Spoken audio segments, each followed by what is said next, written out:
أعوذ بالله من الشيطان الرجيم بسم الله الرحمن الرحيم. Dear students, Assalamu alaikum. Today we will discuss futures of modernization in India, and this video class is for the sociology students of class 12th. Modernization is a revolutionary change leading to the transformation of a technological society, of a traditional society into a technological and civilized society.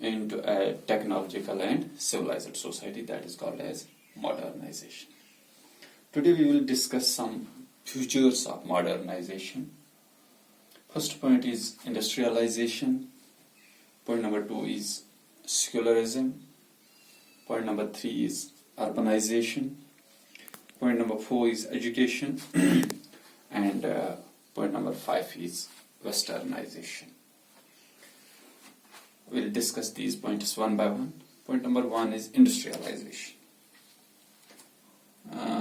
As you know, there were very few industries before independence in India,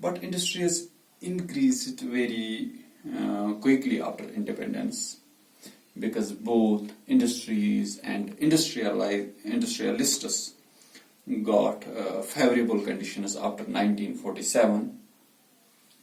تو آج کے modern دور میں industries rapidly increase ہو رہی ہے, خاص کر India کی بات اگر ہم کریں. اس کی وجہ یہ ہے کہ مارکیٹ میں جو پروڈکٹس کی ڈیمانڈ ہے وہ بہت زیادہ ہے, کیونکہ پاپولیشن بھی دن بہ دن بڑھ رہی ہے. تو پاپولیشن بڑھنے کے ساتھ ساتھ جو پروڈکٹس کی ڈیمانڈ ہے وہ بھی بڑھ رہی ہے, جس کی وجہ سے زیادہ انڈسٹریز وجود میں آنے لگی, کیونکہ جو انڈسٹریلسٹس ہے وہ زیادہ سے زیادہ پروڈکٹس بنانا چاہتے ہیں تاکہ جو سوسائٹی کی ڈیمانڈ ہے اس کو میٹ کر سکیں. تو India's place in the world is 10th from the industrial point of view.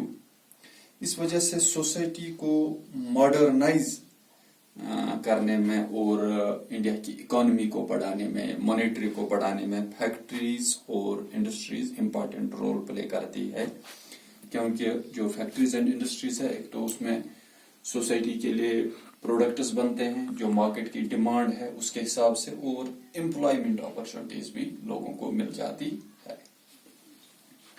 Now another point is secularism. When India was divided in the kingdoms of different kings before pre-independence, in pre-independence era, they used to promote one religion and other religions were hated by them. وہ صرف اپنا ایک مذہب جو ہے اس کو promote کرتے تھے, اور جو باقی مذہب تھے ان سے وہ نفرت کیا کرتے تھے. لیکن پوسٹ انڈیپینڈنس پیریڈ میں اس میں بہت تبدیلی آئی, کیونکہ after 1947 India adapted its own constitution. تو کانسٹیٹیوشن میں سیکولرزم کا جو آئیڈیا ہے وہ اڈاپٹ کیا گیا انڈیا میں, جس وجہ سے جو کوئی بھی مذہب انڈیا میں ہے, ایسا کوئی دنیا کا مذہب نہیں ہے جو انڈیا میں موجود نہ ہو, because India is a vast country. It is second populous country in the world and 7th largest country in terms of territory.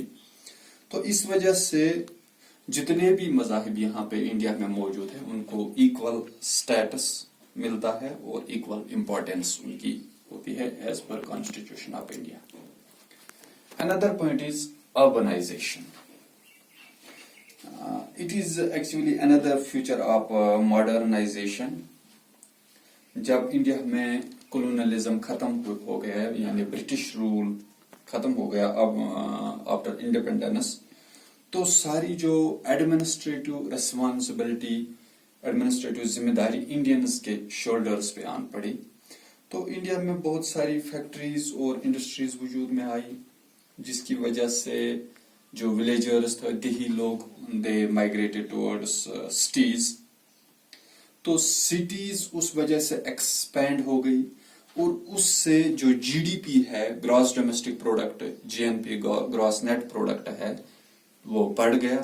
تو لوگوں کی جو حالت تھی اکانومک اعتبار سے وہ ٹھیک ہونے لگی, جس کی وجہ سے ہم یہ کہہ سکتے ہیں کہ اربنائزیشن ماڈرنائزیشن کی وجہ سے اربنائزیشن وجود میں آیا اور اربنائزیشن کی وجہ سے لوگ ماڈرن ہونے لگے. Now another point is education. Education is directly related to modernity کیونکہ کوئی بھی سوسائٹی ایجوکیشن کے بغیر ماڈرن نہیں ہو سکتی ہے, کیونکہ ایجوکیشن سے ہی کنٹری کو ماڈرن کیا جا سکتا ہے اور اکانومیکلی ساؤنڈ کیا جا سکتا ہے. ایجوکیشن سے سائنس اور ٹیکنالوجی ٹرانسپورٹ اینڈ کمیونیکیشن میں بھی بہت ترقی دیکھنے کو مل رہی ہے. اگر ہم انڈیا کی بات کریں, ایجوکیشن کی وجہ سے لوگ سکلڈ ہو جاتے ہیں اور وہ فیکٹریز اور انڈسٹریز میں کام کرنے کے قابل ہو جاتے ہیں, یا اسی مدد سے وہ اپنی بزنس اسٹیبلش کر سکتے ہیں. تو پوسٹ انڈیپینڈنس ایرا میں انڈیا میں ایجوکیشن سیکٹر پہ گورنمنٹ نے پہلے سے ہی بہت دھیان دینا شروع کیا, کیونکہ جو انڈیا ڈیولپنگ کنٹری ہے تو یہاں پہ ایجوکیشن کے بغیر لوگوں کو امپلائمنٹ ملنا بہت مشکل بات تھی. تو آج کی بات اگر ہم کریں, انڈیا کی جو لٹریسی ریٹ ہے وہ دن بدن بڑھ رہی ہے, جس سے ہماری ماڈرنائزیشن بھی ہو رہی ہے, اربنائزیشن پہ بھی اثر پڑ رہا ہے اور ہماری انڈسٹریلائزیشن پہ بھی اس کا پازیٹیو اثر پڑ رہا ہے. Now another point is westernization.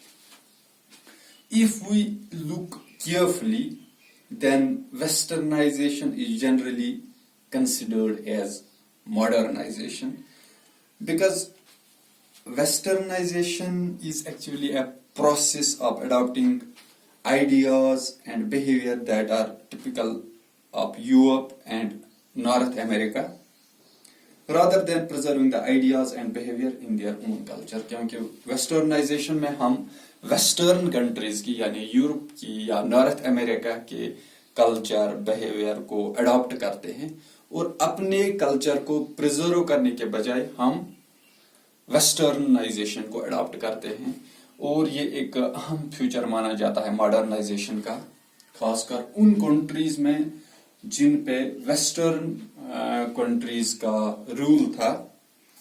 تو برٹش نے انڈیا پر تقریباً 200 سال تک حکومت کی, یعنی 200 ایئرس وہ یہاں رہے. انہوں نے یہاں پر جو ویسٹرنائزیشن کی بنیاد ہے وہ یہاں پہ ڈالی, اور ویسٹرنائزیشن کا کنسپٹ جو ہے وہ انڈیا میں شروع کیا, کیونکہ they started western education in India, they started industries on western lines in India, they started trains and other means of communication in India on western lines. انہوں نے یہاں کا ایڈمنسٹریٹو سسٹم بھی پورے طریقے سے چینج کیا, کیونکہ پہلے تو یہاں پہ چھوٹے چھوٹے کنگس اور کنگڈمس ہوا کرتے تھے, اور جو ایڈمنسٹریٹو سسٹم ہے اس کو بھی ویسٹرن طرز پہ شروع کیا. اس وجہ سے انڈیا میں ماڈرنائزیشن کا جو دورہ چلا یا جو ماڈرنائزیشن کا دور ابھی چل رہا ہے وہ بالکل ویسٹرنائزیشن کی بنیاد پر ہے, جس کی وجہ سے ہم یہ کہہ سکتے ہیں کہ جو انڈیا کی ماڈرنائزیشن ہے یا جو انڈیا ڈیولپ ہو رہا ہے وہ صرف ویسٹرنائزیشن کے طرز پہ ہو رہا ہے. I think that is all for this topic. Thank you very much.